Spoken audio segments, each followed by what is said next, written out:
TET की शर्त खत्म करो। आप लोग क्यों वो अपने पढ़ाए हुए शिष्यों के साथ बैठकर एग्जाम देंगे क्या, या अपने बेटा बेटी के साथ एग्जाम देंगे क्या? ये क्या तरीका है सरकार का? सरकार में बैठे मंत्रियों का एलिजिबिलिटी टेस्ट क्यों नहीं ले लेती सरकार? क्यों नहीं ऐसे नियम बना देते कि भाई एलिजिबिलिटी टेस्ट दोगे तभी तुम कोई मंत्री बनोगे? मंत्री तो गधा घोड़ा सब बन जाते हैं। टीचर बनने के लिए उन्हें कदम कदम पे अपनी एलिजिबिलिटी तय करनी पड़ेगी। सबसे जरूरी है कि ये टेट को रेट्रोस्पेक्टिवली लागू नहीं किया जाए। सरकार को अमेंडमेंट लाना चाहिए इसमें कि कम से कम ये रेट्रोस्पेक्टिवली ना हो, नहीं तो हम बर्बाद हो जाएंगे, हमारे स्कूल बर्बाद हो जाएंगे।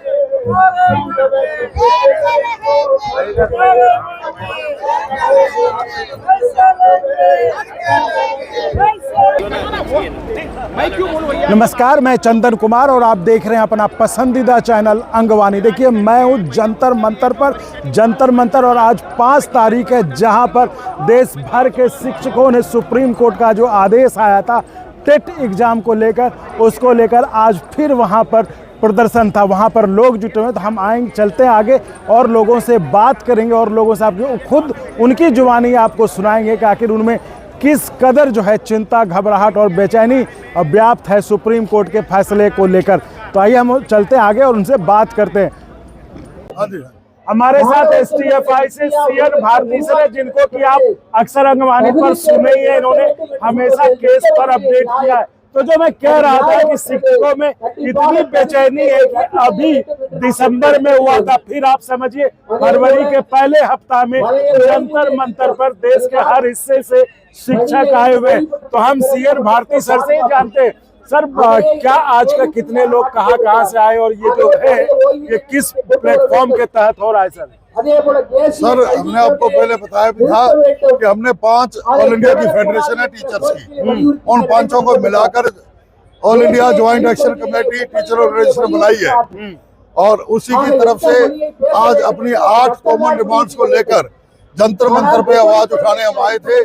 अलग अलग स्टेट से आए हैं, 5 फेडरेशन के लोग आए हैं, 7 फेडरेशनें अलग से आज सहयोग करने आई हैं। आपने देखा यहाँ पे 5 मेंबर पार्लियामेंट आए हैं, यहाँ 5 MLC आए अलग अलग राज्यों से। उन सब ने हमारा समर्थन किया है और उन्होंने कहा है कि हम आपकी पार्लियामेंट राज्यसभा में बात उठाएंगे। हम उनका आभार प्रकट करते हैं और मैं आपके माध्यम से और इस मंच के माध्यम से स्टीयरिंग कमेटी का साथी होने के नाते मैं ये मांग करता हूँ कि भारत सरकार वो इसका नोट ले, वो सबका विकास, सबका सहयोग की बात करती है, तो इस सब के विकास के अंदर टीचर्स भी आने चाहिए और ये जनता भी आनी चाहिए, पूरे देश की आई हुई है।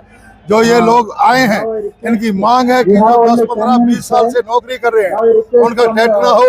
राष्ट्रीय शिक्षा नीति जरूर होनी चाहिए किसी देश के लिए, पर ऐसी होनी चाहिए जो वो सबको पढ़ाई का प्रबंध करे, सबके लिए फ्री शिक्षा दे पाए, क्योंकि 80 करोड़ लोग इस देश में अनाज लेते हैं 5-5 किलो जिंदा रहने के लिए। तो उनके बच्चों की पढ़ाई की और गारंटी केवल सरकार ले सकती है। तो फ्री और क्वालिटी एजुकेशन, कंपलसरी एजुकेशन, इसका प्रबंध करे, राष्ट्रीय शिक्षा नीति में सुधार करे। 80,000 स्कूल ज्यादा बंद हो चुके हैं, आप देख रहे होंगे। और दूसरी ये भी मांग है कि हमारी पुरानी पेंशन बहाल की जाए सभी टीचर्स और सभी कर्मचारियों के ऊपर, वो 3rd बेनिफिट है, तो हम उसको मांग करते हैं। और मैं ये कहना चाहता हूँ कि 8वां वेतन आयोग लागू किया जाए। ये प्रशासन देख रहे हैं, बार घोषणा कर रहे हैं, हम उनसे अपील करते हैं कि खत्म हो जाए। सर ये मतलब जो आप कह रहे थे कि जो ऑल इंडिया फोरम बना है आपका, उसके तहत जो ये प्रोग्राम हुआ है ना? ठीक है सर, ओके, थैंक यू। हमारे जो MP जी पधारे, हमारे MLC भाई यहाँ पधारे। अभी हम देखते हैं, कुछ शिक्षकों से बात करते हैं जो आए हुए हैं हमारे साथ। आप सर कहाँ से हैं? सर आप कहाँ से हैं? मैं सहारनपुर यूपी से हूँ। अच्छा, शिक्षक हैं। तो क्या आज यहाँ पे प्रदेश कोषाध्यक्ष पार्लियामेंट मेंबर के रूप में ही नहीं, यूपी एसटीएफ या यूपी टीचर्स यूनियन अच्छा। करता हूँ और आपके तो ये आज का ये कार्यक्रम क्या था बताइए। आज का जो कार्यक्रम था एक कंबाइंड कार्यक्रम था, जितनी ऑल इंडिया लेवल की यूनियन है, हाँ एक तो ऑल ओवर इंडिया में टेट लागू कर दिया गया टीचर्स के ऊपर। इससे लगभग 20 लाख शिक्षक प्रभावित हैं। और मैं आपको बताना चाहता हूँ कि जब भी टीचर के ऊपर जो भी एलिजिबिलिटी रखी गई जब नियुक्ति के समय में, तो टीचर्स ने पूरी करके वो नियुक्त हुआ। लेकिन अब एक माननीय उच्चतम न्यायालय का फैसला आया है, उसमें कहा गया है कि 2011 के बाद क्योंकि टेट लागू हुआ है, उन्होंने कहा है कि 2011 से पहले भी जो टीचर चाहे वो किसी भी एलिजिबिलिटी को टाइम लगा था, लेकिन उसको भी टेट करना अनिवार्य है। तो ये मेन मुद्दा हमारा है।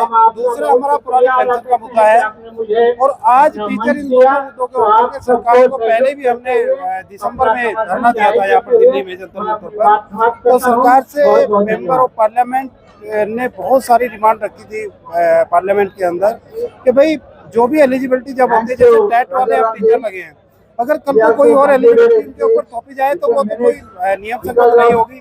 तो सारे टीचर्स इससे दुखी होकर के और आज ये सांकेतिक धरना सभी ने दिया है कि अगर नहीं मांगे तो संसद मार्च किया जाए। तो आपको क्या लगता है कि क्योंकि अभी आपने खुद भी कहा और अभी दिसंबर के लास्ट में हुआ था एक प्रोग्राम, फिर अभी हुआ है, तो क्या लगता है सरकार सुनेगी? नहीं, सरकार क्योंकि टीचर्स भी सरकार का ही एक अंग है और सारे कर्मचारी जितने हैं खाली टीचर ही नहीं सभी, तो हमें पूरी उम्मीद है। क्योंकि मैं आपको कहना चाहता हूँ यूपी से आया हूँ, तो योगी जी ने रिव्यू पिटीशन डाली थी सुप्रीम कोर्ट में, तो वो भी चल रहा है। और मुझे उम्मीद है कि हमारे माननीय प्रधानमंत्री जो सबकी बात को रखते हैं, क्योंकि सबके परिवार हैं, अगर 2 साल बाद से बाहर चले जाएंगे तो एक बहुत खराब स्थिति 20 लाख परिवारों के लिए।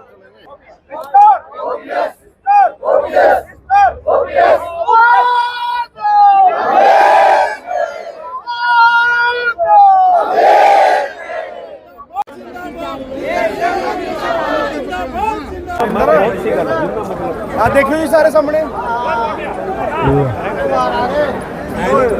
हो गया। एसटीएफआई जिंदाबाद जिंदाबाद जिंदाबाद, मोदी सरकार मुर्दाबाद मुर्दाबाद मुर्दाबाद, एसटीएफआई जिंदाबाद जिंदाबाद जिंदाबाद जिंदाबाद जिंदाबाद। खत्म करो टेट की शर्त खत्म करो। आप लोग कहाँ से हैं? हम पंजाब से हैं। कौन सा संगठन आपका कौन सा है? गवर्नमेंट टीचर यूनियन वैज्ञानिक पंजाब। Yes. आज किस लिए यहाँ पे थे? आज हम जो school teacher federation of India और जितने भी देश की अध्यापक जत्थेबंदियां हैं, उनके आगाह पर हम यहाँ पर आए हैं और हम school teacher federation of India से जुड़े हुए हैं। नहीं तो क्या लग रहा है, क्योंकि प्रदर्शन तो खूब हो रहे हैं, अभी दिसंबर में भी हुआ, आप फिर अभी कर रहे हैं, क्या लगता है सरकार मानेगी? कुछ बिल्कुल मानेगी। जब संघर्ष में आ गए ना, हाँ। तो सरकार को तो झुकना पड़ेगा। आपने देखा होगा चंडीगढ़ में भी सरकार ने ऐसे ही किया था, पंजाब यूनिवर्सिटी को बंद करने की कोशिश करी थी। लेकिन जब पंजाब का स्टूडेंट, पंजाब का मुलाजम, पंजाब का किसान, पंजाब का आम आदमी आके चंडीगढ़ के सड़कों में बैठ गया तो सरकार घबरा गई। इस करके जब आज हम आए संकेतक धरना देने, इनको समझाने, पूरा देश आएगा दिल्ली में 7, 8 नवंबर दिसंबर में ऑल इंडिया एम्प्लॉयज फेडरेशन के बैनर हेठ रामलीला ग्राउंड में आएंगे और ये सरकार को बता के जाएंगे कि संघर्ष क्या होता है। मैं गुरमीत सिंह खालसा और Punjab government union teacher government union वैज्ञानिक की तरफ से हम आए हैं और यहाँ एसटीएफआई के साथ हम मिलकर धरना कर रहे हैं, क्योंकि ये हमारी सेंट्रल लेवल की यूनियन है, फेडरेशन है। तो इसमें हम जहाँ टेट का विरोध करते हैं, क्योंकि टेट जो है वो 2010 के बाद आया और जो टीचर्स इससे पहले लगे हुए हैं, सुप्रीम कोर्ट ये कहता है कि उनको भी टेट देना पड़ेगा। तो ये बिल्कुल ही कुदरती तौर पर और सामाजिक तौर पर लीगली ये गलत है। कोर्ट को सरकार के दबाव में आके फैसले नहीं करने चाहिए। और दूसरा, एनईपी जो साइंटिफिक नहीं है, जो बच्चे विज्ञान से दूर हो जाएंगे तो ये देश कभी तरक्की नहीं कर सकता, ये बैक जाएगा। तो इसलिए ये NEP का विरोध जो है वो भी हम करते हैं। ठीक है सर। और OPS जो है वो सुरक्षा देती है, और मैं इसीलिए चाहता हूं और हम सभी ये चाहते हैं कि OPS लागू हो, और ये सरकार हैंडीकैप चाहे वो विजुअली इम्पेयर्ड हैं, OH हैं या अदर कैटेगरीज हैं, सबके विरुद्ध है। तो हैंडीकैप को भी ये सुरक्षा ये नहीं दे पा रहे। RPWD एक्ट 2016 इन्होंने अभी तक लागू नहीं किया है, वो हम चाहते पूरी तरह से भारत में लागू हो ताकि उसके ऊपर सभी सरकारें गौर करें। तो ये सरकार खुद बनाए एक्ट को अपना नहीं रही है। सर, हम अपने लिए तैयार रखा है गवर्नमेंट ने कि जो ऑलरेडी जॉब में है टीचर्स 10-15, 20-30 साल से भी है, जिनकी प्रमोशन आगे आने वाली है, तो उनको बोल रहे हैं कि ये टेट क्लियर करके आओ। कोई भी क्वालिफिकेशन जब बंदा भर्ती होता है, कोई टीचर भर्ती होता है, किसी भी डिपार्टमेंट में कोई आता है, तो उस तब जो भी लागू करना है वो करे भर्ती के लिए। लेकिन जो वो टाइमिंग वो कर रहा है, प्रमोशन लेनी है उसने अपने एक्सपीरियंस के बलबूते पे, उसके लिए अगर कोई टेस्ट रखोगे तो ये तो गलत बात है ना।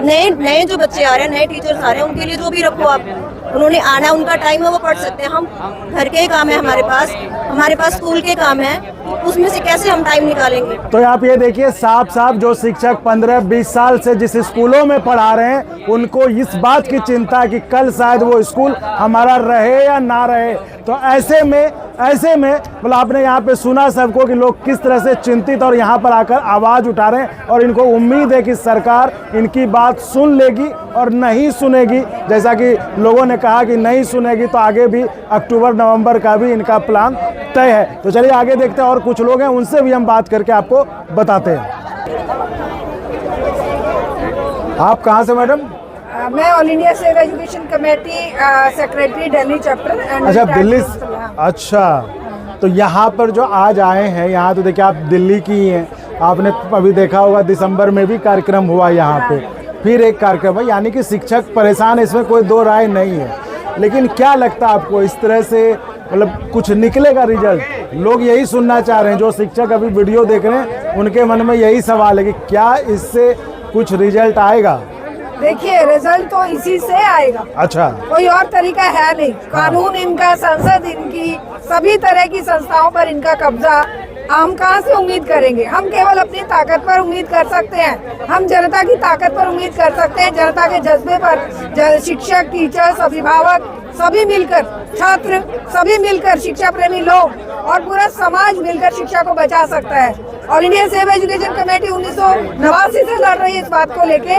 शिक्षा बचेगी तो मानवता बचेगी, शिक्षा बचेगी समाज बचेगा, शिक्षा बचेगी तो संवैधानिक संस्थाएं भी बचेंगी। अगर शिक्षा नहीं बची तो कौन जानेगा हमारे अधिकार क्या हैं? कौन जानेगा कि गैर बराबरी कितनी नुकसानदेह है? शिक्षा नहीं थी तो हमें कहाँ पता था? शिक्षा नहीं थी तो जानकारी नहीं थी, वैज्ञानिक चिंतन नहीं था, सेकुलर साइंटिफिक सोच नहीं था, डेमोक्रेसी नहीं थी, तब तो राजा महाराजाओं की तरह पैरों तरह जनता कुचली जाती थी। राजा महाराजा जो कहते वो आदेश माने जाते थे। ये विज्ञान के विकास ने, शिक्षा के विकास ने ही मानव को मानव बनाया है, और उस मानव की ताकत। तो इसके आगे क्या है? देखिए ये सब तो ठीक है, लेकिन शिक्षक तो ये चाह रहे हैं कि उनकी नौकरी पे खतरा ना हो, नौकरी उनकी बची रहे। ये चलिए आज कार्यक्रम हो गया, कार्यक्रम अब खत्म भी हो गया, आगे ये एक मूवमेंट का आगाज है, मूवमेंट की शुरुआत है। इसे ना समझा जाए कि अभी आज हो गया और अब सब घरों में बैठ जाएंगे, नहीं। किसी भी टीचर को, देखिए नौकरी अपनी जगह है, लेकिन किसी भी टीचर को आने वाली पीढ़ी की भी चिंता है। आने वाली पीढ़ी को अगर हमने नहीं बचाया, आने वाली पीढ़ी के लिए लड़ाई नहीं लड़ी, तो हमारी आने वाली पीढ़ियां हम पर लानत भेजेंगी। हम लड़ेंगे। क्यों लड़ेंगे? क्योंकि केवल हमारी रोटी की बात नहीं है, केवल हमारे रोजगार की बात नहीं है, शिक्षकों के टीचर एलिजिबिलिटी टेस्ट की बात नहीं है। NEP के सारे प्रावधान लाखों स्कूलों पर ताले लगा दिए। अभी BBS से बिल लाकर यूनिवर्सिटी और कॉलेजों को प्राइवेट हाथों में बेचने का प्लान किया जा रहा है। जो किस तरह की गाइडलाइन UGC जारी करता है, फिर वापस स्टे लग जाते हैं। ये सब शिक्षा को बर्बाद करने के लिए ये नए नुस्खे निकाल रहे हैं, और टीचर्स को पढ़ाने देने की बजाय हजारों काम सौंप दिए। अभी जो ये कितने लोगों ने आत्महत्या कर ली वो टीचर ही थे।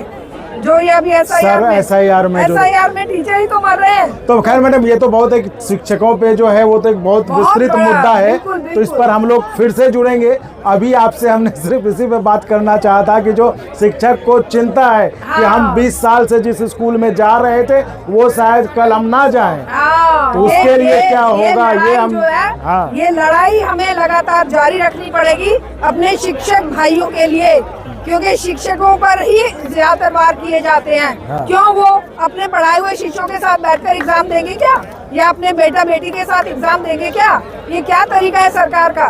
सरकार में बैठे मंत्रियों का एलिजिबिलिटी टेस्ट क्यों नहीं ले लेती सरकार? क्यों नहीं ऐसे नियम बना देते कि भाई एलिजिबिलिटी टेस्ट दोगे तभी तुम कोई मंत्री बनोगे? मंत्री तो गधा घोड़ा सब बन जाते हैं। टीचर बनने के लिए उन्हें कदम कदम पे अपनी एलिजिबिलिटी तय करनी पड़ेगी, साबित करनी पड़ेगी। क्यों? हम ये सवाल पूछना चाहते हैं सरकार से, क्यों एलिजिबिलिटी? अरे वो तो एक्सपीरियंस उसे अपने आप एलिजिबल बना देता है भाई। 4 साल जिसने पढ़ा लिया, 5वें साल में वो उससे बढ़िया पढ़ाता है, तो तुम क्या बताओगे उसकी एलिजिबिलिटी? तो देखें क्या अधिकार है? तो देख लीजिए मैडम एकदम फायर है एकदम है। मैडम ने कहा कि साफ साफ कहा कि टेस्ट लेना है तो मंत्रियों का टेस्ट लो। तो चलो मैं यूनिवर्सिटी की शिक्षिका हूँ, रिटायर हो गई हूँ 42 साल पढ़ाने के बाद। और हमारा सारे यूनिवर्सिटी के टीचर्स, स्कूल के टीचर्स का जॉइंट एक फोरम है, इसको joint forum for movement on education कहते हैं। मैं उसकी चेयरपर्सन भी हूँ। पहले मैं दूटा प्रेसिडेंट थी दिल्ली यूनिवर्सिटी शिक्षक संघ की, और उसके बाद फेडरेशन ऑफ सेंट्रल यूनिवर्सिटीज की शिक्षक संघ। तो मतलब इसमें आप लोग भी इनको सपोर्ट दे रहे हैं? 100% सपोर्ट कर रहे हैं, क्योंकि शिक्षा तो एक ही है और शिक्षा का हक छीना जा रहा है आम जनता से। और इसमें अभी जो अटैक आया है टेट को लेके, कि आप रेट्रोस्पेक्टिवली, मतलब कोई सोच भी नहीं सकता कि ऐसा डिसीजन सुप्रीम कोर्ट से आएगा कि जो 15 साल पहले कोई नोटिस आया था और लागू भी नहीं हुआ था, उसको आप लागू कराने के लिए कह रहे हैं कि जो 15 साल के पहले से भी पढ़ा रहे हैं उनके ऊपर भी लागू। यानी कि जब कानून था ही नहीं और कोई नोटिफिकेशन कहीं मतलब इम्प्लीमेंट नहीं किया गया, तो आप कहते हैं एक पिटिशन किसी और मामले में गया था, आप सुप्रीम कोर्ट ने आगे बढ़ के ये कह दिया कि नहीं अब तो सब लोग करेंगे, और अगर नहीं करेंगे 2 साल के अंदर ये टेट नहीं करेंगे वो उनको नौकरी से जाना पड़ेगा और उनको प्रमोशन नहीं मिलेगी। और जो रिटायर होने वाले हैं बस उन्हीं को थोड़ी सी दिन माफ है, मतलब जो थोड़ी छूट है, बाकी सबको करना पड़ेगा। तो इसमें कई लाख टीचर बेरोजगार हो रहे, मतलब टीचिंग से हट जाएंगे। वैसी इतनी पोस्ट खाली पड़ी हुई है, आप देखिए कि कितने सारी सरकारी स्कूलों में 1 टीचर 2 टीचर, और ये पुरानी नीतियों की वजह से चलता आ रहा है, आज की बात नहीं है। 60 के बाद जब ये IMF वगैरह लोन देते थे तो कहते थे टीचर रखने की क्या जरूरत है, उस पर खर्च क्यों कर रहे हो? तो सरकार अपना खर्च कम करती गई, सरकारी स्कूलों का हाल खराब कर दिया, और अब कहते हैं बंद करो सारे। तो ये नई शिक्षा नीति जो आई है ना 2020 वाली, उसमें क्लियरली लिखा है closer and merger of school, यानी आपके डिस्ट्रिक्ट, आपके गांव में जो स्कूल था वो बंद हो गया और 5 किलोमीटर दूर आपको जाना पड़ेगा पढ़ने के लिए। और जो दबे कुचले वर्ग के लोग हैं सबसे ज्यादा वही अफेक्टेड है, कहते हैं हम अपना रोजगार छोड़ के बच्चे को 5 किलोमीटर, मतलब ये जो सुप्रीम कोर्ट का फैसला है वो तो उसको लेकर तो है ही आप लोगों का विरोध, और साथ साथ आप लोग NEP में जो प्रावधान NEP की वजह से हो रहा है, ये उनके ऊपर दबाव, ये मैं नहीं मानती हूँ अपने आप ही हो गया। सुप्रीम कोर्ट में समझदार जजेस बैठते हैं, तो मैं नहीं मानती हूँ कि अपने आप हो गया। ये एक बहाना है कि अगर ऐसे नहीं स्कूल बंद होंगे तो वैसे कर देंगे। जब टीचर को ही निकाल दोगे, जब स्कूल में टीचर नहीं बचेगा, पढ़ाई ना के बराबर हो जाएगी, तो अपने आप स्कूल बंद हो जाएगा। आप देखिए साजिश है, कॉलेजेस में भी यही कर रहे हैं। आप देखते हैं कि नया जो एक बिल आया है विकसित भारत शिक्षा अधिष्ठान, तो ये UGC, AICTE और NCTE जो टीचर्स सिलेक्शन वाली जो बॉडी है, इनको मर्ज करके एक बना रहे हैं। और जो UGC का काम था ग्रांट देना, वो एक ग्रांट का ही काम हटा रहे हैं। आपको फंड देने का कोई अधिकार नहीं होगा, तो फंड कैसे मिलेगा भैया हम लोगों को? तो फंड के लिए आप जाके पैर पड़ो केंद्रीय सरकार के, और केंद्रीय सरकार एजुकेशन मिनिस्ट्री कोई जरिया निकालेगी। ये भी नहीं कहते हैं कि देंगे, कोई जरिया निकालेगी। हमें मालूम है हमारे ऊपर जो जरिया लागू किया गया है, थोपा जा रहा है, वो लोन का। आप लोन ले लो, लोन लेके वापस भी तो देना पड़ेगा ना। वापस देने के लिए आपकी फीस लाखों करोड़ों में चली जाएगी, जैसे प्राइवेट में होती है, तो कौन पढ़ पाएगा? फिर से जनता को अशिक्षित रखने का ही तरीका मैम है। ये तो एनईपी पे लगता है कि बहुत विस्तार से चर्चा की जरूरत है, तो इस पर हम आपसे फिर लेकिन जुड़ेंगे। टेट जो है हाँ, इसी का फिर से हिस्सा है। जुड़ेंगे, फिर चर्चा करेंगे। इस आज का जो कार्यक्रम था, मान आज का ये लीजिए मेनली इस टेट का टेट है, का था, तो हमारा ओपीएस का है, हाँ। हमारा जो क्लोजर मर्जर के खिलाफ है, ये सारे इश्यूज भी हैं हमारे, है ना। लेकिन सबसे जरूरी है कि ये टेट को रेट्रोस्पेक्टिवली लागू नहीं किया जाए। सरकार को अमेंडमेंट लाना चाहिए इसमें कि कम से कम ये रेट्रोस्पेक्टिवली ना हो, नहीं तो हम बर्बाद हो जाएंगे, हमारे स्कूल बर्बाद हो जाएंगे।